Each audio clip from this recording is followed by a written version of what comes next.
All right, growing up, I was extremely active from the country. So, we're always outside, playing outdoors, hunting, fishing, all that stuff. And eventually kind of parlayed itself into a athletic background. I started playing basketball, baseball, football, all the little stuff. And then when I got a little bit older, probably around high school age, I started really taking an interest in only basketball.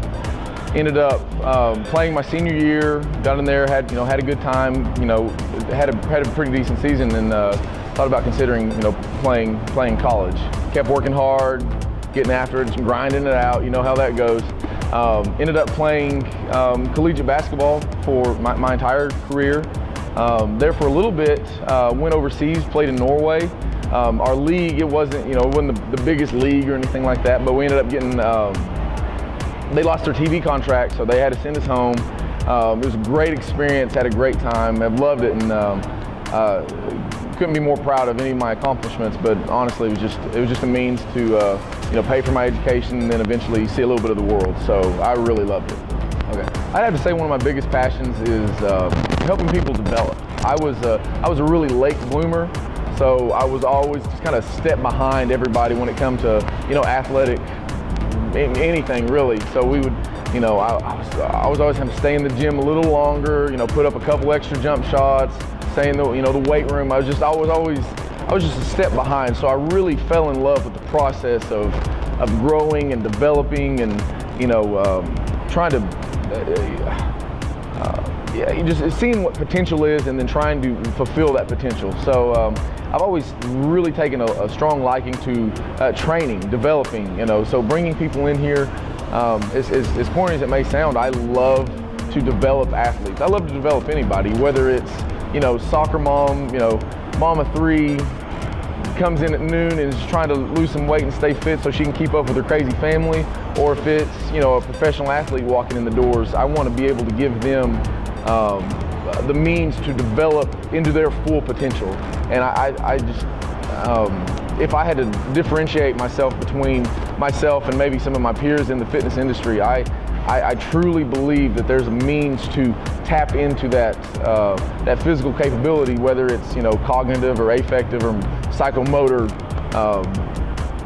constraints. That's something that we're going to do, and we're going to do a really good job of it. So I would say my background and at least my hobbies really have I've been training people for so long I can't even remember, but it's been great, and I love to do it. Man, this gym it's been such a blessing for me. I came to Little Rock to work at a local gym, and I met some people that I would say probably formed some lifelong bonds with. They've been great. They've really supported me, and we got in here and we all kind of loved the same things, and I just wanted to take a leap of faith, and I was like, I think I can do this on my own. And we came together, got some people, and we started our first gym, and we've had a really strong liking, I guess you could say, but public opinion of it. It seems to be pretty good. People think of us as we're a little bit more hardcore than normal, but honestly, it's just I'm going to put, like I said before, we're going to develop athletes and we're going to push into those things. Maybe not every day. We might not get our pound of flesh every day, but we're going to push and we're going to drive, and even if it's no weight on the bar, or it's all the weight in the gym, or if it's if you have to walk, crawl, or jog, we're going to get there, and we're going to we'll get there together. So we formed a really good community. We got people that work together and they genuinely like each other. We're always hanging out. We're doing stuff, helping each other out. That's kind of how the gym got started, and then it's grown into beyond athletic development. And in my wildest dreams, I never would have thought it could have grown to what it is now. But I take none of the credit for myself. I've been helped along the way at every juncture. People have done. They far exceeded any expectations I had for them or even myself. They've been over backwards to make sure that I succeeded. So I feel a driving force to make sure that I can give, pay it forward. I want to give everybody else what I was given. So, it's just one of those things that, it's a labor of love. It's a full-time job, but I couldn't see myself doing anything else.